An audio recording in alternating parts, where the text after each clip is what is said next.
Hello dear students and friends, ये last lecture है solid state के चैप्टर्स के लिए। और इस चैप्टर के बाद आपको एनसीईआरटी के एक्सरसाइजेस सॉल्व करने होंगे।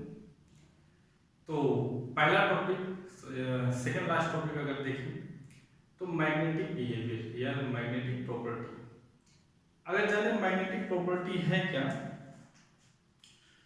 तो मैग्नेटिक प्रॉपर्टी का मतलब जनरल अगर लैंग्वेज में आप समझें तो किसी भी आयरन मटेरियल को अपनी तरफ अट्रैक्ट करने की टेंडेंसी जो होती है उस प्रॉपर्टी को बोलते हैं मैग्नेटिक प्रॉपर्टी।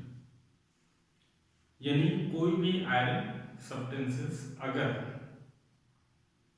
किसी दूसरे सब्सटेंस को अपनी तरफ अट्रैक्ट कर ले तो उसका ये प्रॉपर्टी है, ये बिहेवियर मैग्नेटिक प्रॉपर्टी में आता है। अब मैग्नेटिक प्रॉपर्टी होता क्यों है? मैग्नेटिक प्रॉपर्टी की अगर बात करें तो मैग्नेटिक प्रॉपर्टी के लिए जो रिस्पॉन्सिबल फैक्टर है वो number of unpaired electrons. Number of unpaired electrons जितने ज़्यादा उसके अंदर मैग्नेटिक प्रॉपर्टी भी उतनी ज़्यादा होती है। यानी ये जो अनपेयर्ड इलेक्ट्रॉन्स हैं ये अपने अलाइनमेंट्स को बनाते हैं और जब मेटल एटम्स ग्रुप में होते हैं तो वो डोमेन्स को बनाते हैं। यही डोमेन्स टिनी मैग्नेट की तरह बिहेव करते हैं। जितने ज़्यादा नंबर ऑफ अनपेयर्ड इलेक्ट्रॉन्स होंगे उनके अंदर मैग्नेटिक प्रॉपर्टी, मैग्नेटिक बिहेवियर उतना ही ज़्यादा। अब आते हैं उसके टाइप्स पे कि सॉलिड्स में या क्रिस्टलाइन सॉलिड्स में कितने कैटेगरी में या कितने टाइप्स के मैग्नेटिक बिहेवियर पाया जाता है। 5 तरीके का मैग्नेटिक बिहेवियर पाया जाता है। पहली प्रॉपर्टी अगर देखें तो पैरामैग्नेटिज्म, दूसरा सेकंड डायमैग्नेटिज्म, तीसरा फेरोमैग्नेटिज्म, चौथा एंटी फेरोमैग्नेटिज्म और पांचवा होगा फेरीमैग्नेटिज्म। तो इस तरह से 5 मैग्नेटिज्म के आपने नाम जान लिए या 5 कैटेगरी ऑफ मैग्नेटिक सब्सटेंसेस आपने जाना। अब वन बाय वन करके आते हैं। पहला पैरामैग्नेटिज्म में अगर बात करें, वीकली अट्रैक्टेड होगा मैग्नेटिक फील्ड में। फिर से ध्यान से सुने, वीकली अट्रैक्टेड होगा मैग्नेटिक फील्ड में और अगर एक्सटर्नल मैग्नेटिक फील्ड अप्लाई किया जाए तो वीकली अट्रैक्टेड होंगे, लेकिन अगर एक्सटर्नल मैग्नेटिक फील्ड रिमूव कर दी जाए तो उसमें मैग्नेटिक बिहेवियर फिनिश हो जाता है, खत्म हो जाता है। और होगा किसकी वजह से?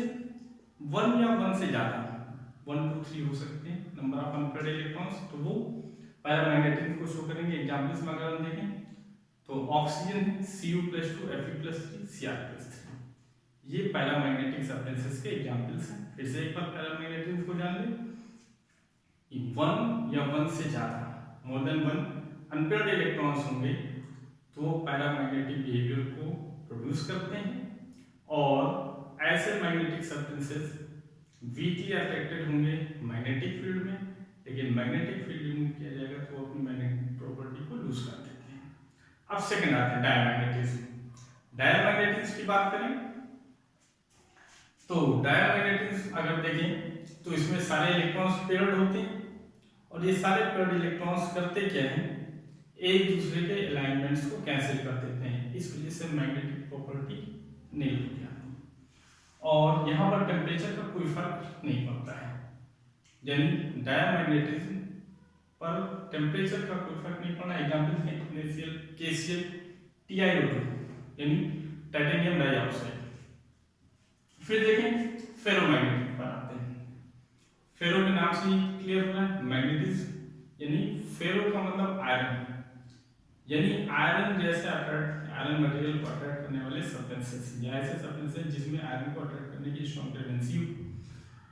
अब ये परमानेंटली मैग्नेटाइज हो जाते हैं और इनके डोमेन्स क्या होंगे, टिनी मैग्नेट की तरह बिहेव करते हैं। फिर से बता दें डोमेन क्या है, जब मेटल एटम्स ग्रुप में स्मॉल स्पेस में प्रेजेंट होते हैं तो डोमेन बनाते हैं, उनके अंदर मैग्नेटिक बिहेवियर पाया जाता है, परमानेंटली मैग्नेटाइज होंगे और मैग्नेटिक बिहेवियर का एक्सटर्नल मैग्नेटिक फील्ड अप्लाई करने पर, रिमूव करने पर कोई फर्क नहीं पड़ेगा, वो स्ट्रॉन्ग मैग्नेट की तरह बिहेव करते हैं। एग्जाम्पल देखें, आयरन, कोबाल्ट, निकल, क्रोमियम, ETC।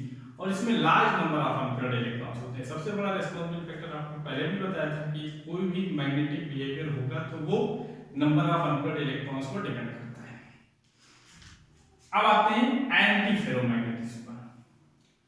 इसमें होगा क्या कि जो डोमेन्स अलाइनमेंट्स हैं वो अपोजिट और इक्वल नंबर में होते हैं, यानी एक दूसरे के अलाइनमेंट, यानी जो अपोजिट अलाइनमेंट्स हैं एक दूसरे को इफेक्ट को फिनिश कर देते हैं, जिसकी वजह से नेट मैग्नेटिक मोमेंट हो जाता है जीरो, और यहाँ पर मैग्नेटिक प्रॉपर्टी अपने आप फिनिश हो जाती है। जबकि अनपेयर्ड इलेक्ट्रॉन्स होते हैं फिर भी, अब देखें यहाँ पर ये इसको कैंसिल कर रहा है, ये इसको कैंसिल कर रहा है, ये इसको, यानी मैग्नेटिक बिहेवियर एक दूसरे, यानी अपोजिट जो अलाइनमेंट्स वाले डोमेन्स हैं वो एक दूसरे को इफेक्ट को कैंसिल कर देते हैं, क्योंकि इक्वल नंबर में होंगे इसलिए मैग्नेटिक बिहेवियर नहीं पाया जाता है, जबकि इसमें अनपेयर्ड इलेक्ट्रॉन्स होते हैं फिर भी। अब आते हैं फेरीमैग्नेटिज्म में। यहाँ पर देखें कि अपोजिट अलाइनमेंट्स के जो डोमेन्स हैं वो अनइक्वल नंबर में होते हैं, इसलिए बचे हुए अलाइनमेंट्स, सेम अलाइनमेंट्स वाले डोमेन्स ही मैग्नेटिक बिहेवियर प्रोड्यूस करते हैं, इस वजह से इसमें मैग्नेटिज्म कम पाया जाता है। यहाँ पर देखें दो क्लॉकवाइज में एक एंटी क्लॉकवाइज में, दो क्लॉकवाइज एक एंटी क्लॉकवाइज, तो इस वजह से होगा क्या कि ये जो अपोजिट वाले हैं अलाइनमेंट्स वाले डोमेन्स वो एक दूसरे के इफेक्ट को तो कैंसिल करते हैं, लेकिन जो बचे हुए अलाइनमेंट्स हैं डोमेन्स के वो मैग्नेटिक बिहेवियर को प्रोड्यूस करते हैं। तो इस तरह से, और इसका एग्जांपल अगर देखें तो Fe3O4, एंटी फेरो का एग्जांपल देखें MnO। तो अब थोड़ा सा इसको और समराइज करें, पैरामैग्नेटिज्म और फेरीमैग्नेटिज्म में वीक मैग्नेटिज्म पाया जाता है। अब दोनों में डिफरेंस क्या है, उसमें अनपेयर्ड इलेक्ट्रॉन लेस नंबर में होंगे, इसमें ज्यादा होते हैं, लेकिन अपोजिट होने की वजह से ज्यादातर डोमेन्स के अलाइनमेंट्स अपोजिट होते हैं, इसलिए एक दूसरे के इफेक्ट को कैंसिल कर देते हैं और मैग्नेटिज्म रिड्यूस हो जाता है। तो इस तरह से फेरीमैग्नेटिज्म और पैरामैग्नेटिज्म में वीक मैग्नेटिज्म पाया जाता है।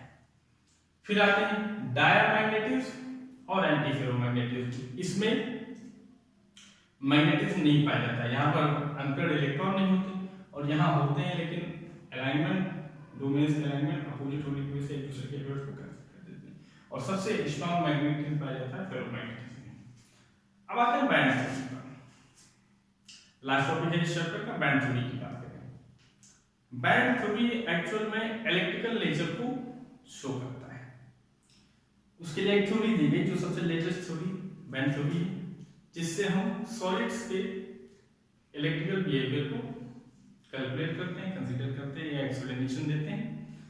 इसमें इस थ्योरी में कहा गया कि कोई भी सब्सटेंस के पास वेरियस एटॉमिक ऑर्बिटल्स होंगे, कुछ ऐसे एटॉमिक ऑर्बिटल्स होंगे जो इलेक्ट्रॉन कंटेन करते हैं, और कुछ ऐसे होंगे जो वैकेंट होंगे या उनके पास इलेक्ट्रॉन्स नहीं होंगे। तो उस कंडीशन में होगा क्या कि जो इलेक्ट्रॉन कंटेनिंग एटॉमिक ऑर्बिटल्स हैं वो एक्युमुलेट होकर वैलेंस बैंड बनाते हैं जिसमें इलेक्ट्रॉन्स पाए जाते हैं, और जो वैकेंट ऑर्बिटल्स वाले होंगे जिसमें इलेक्ट्रॉन नहीं पाया जाएगा वो एक्युमुलेट होकर कंडक्शन बैंड बनाते हैं।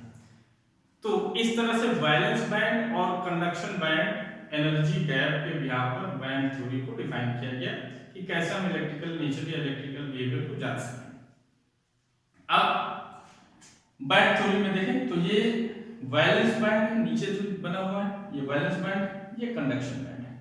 इन दोनों के एनर्जी गैप में अगर ये एनर्जी का लेवल शो कर रहा है, या तो ओवरलैप करते हैं और या तो इनके बीच एनर्जी गैप बहुत कम होता है, जिसकी वजह से इलेक्ट्रॉन वैलेंस बैंड से कंडक्शन बैंड में इजीली ट्रांसफर हो जाते हैं। ये देखिए, तो इजीली ट्रांसफर होने की वजह से इसमें इलेक्ट्रॉन जब इजीली ट्रांसफर होते हैं तो ये कंडक्शन काम करते हैं, और इस तरह से कंडक्टर्स में बताया गया कि जो वैलेंस बैंड और कंडक्शन बैंड के बीच एनर्जी गैप वो बहुत माइन्यूट है, और दोनों बैंड्स ओवरलैप कर जाते हैं, इस वजह से इलेक्ट्रॉन इजीली ट्रांसमिट होते हैं और कंडक्शन पॉसिबल होता है। तो इस तरह से एक्सप्लेनेशन दिया गया कंडक्टर्स का। अब अगर एग्जांपल्स देखें तो जितने मेटल्स हैं वो सारे, क्योंकि मरकरी को छोड़ दें तो बाकी जितने भी मेटल्स हैं वो सब कंडक्शन करते हैं, इलेक्ट्रिकल कंडक्टर होते हैं और गुड कंडक्टर होते हैं। अब अगर कंडक्टिविटी रेंज देखें कंडक्टर्स के केस में, तो 10 टू पावर 4 से 10 to power 7 ohm inverse metre inverse, ohm inverse metre inverse ये कंडक्टिविटी की यूनिट है। फिर आते हैं सेमीकंडक्टर्स पर। सेमीकंडक्टर्स की बात की जाए तो वैलेंस बैंड और कंडक्शन बैंड के बीच थोड़ा सा गैप पाया जाता है, जिसकी वजह से इलेक्ट्रॉन्स का ट्रांसमिशन इजी गोइंग नहीं होता है, स्मॉल एक्सटेंट में ही इलेक्ट्रॉन्स ट्रांसमिट हो पाते हैं, इस वजह से कंडक्शन घट जाता है, वो सेमीकंडक्टर्स में आ जाते हैं। अगर कंडक्टिविटी रेंज देखें तो 10 टू पावर -6 से 10 to power 4 ohm inverse metre inverse होता है। एग्जांपल्स देखें जर्मेनियम, सिलिकॉन, ये सब इसके एग्जांपल्स हैं। फिर आते हैं इंसुलेटर्स पर। इंसुलेटर्स की बात करें तो वैलेंस बैंड और कंडक्शन बैंड के बीच एनर्जी गैप इतना ज्यादा होता है कि इलेक्ट्रॉन्स वैलेंस बैंड से कंडक्शन बैंड में ट्रांसमिट नहीं हो पाते हैं, और इस एनर्जी गैप को कहा जाता है फॉरबिडन जोन। अगर यहाँ पर कंडक्टिविटी रेंज देखें तो 10 टू पावर -20 से 10 to power -10 ohm inverse metre inverse. और एग्जांपल देखें तो जितने पॉलीमर्स होते हैं, रबर्स होते हैं, ये सारे क्या हैं, वुड होता है, ये सब क्या है, इंसुलेटर्स। तो इस तरह से आपने जाना कि ये चैप्टर के टॉपिक कंप्लीट हुए, ये चैप्टर फिनिश हुआ। अब आपको एनसीईआरटी के क्वेश्चन सॉल्व करने हैं। और एक छोटा सा टॉपिक, एक लाइन का डेफिनेशन है मुझे कोऑर्डिनेशन नंबर। कोऑर्डिनेशन नंबर की बात करें तो कोई एटम जितने एटम से सराउंडेड होता है, ये कह लें कि जितने नंबर ऑफ स्फीयर्स या एटम्स किसी एक एटम को सराउंड करते हैं वो उसका कोऑर्डिनेशन नंबर होता है। Okay, have a nice day, all the best class 12, thank you.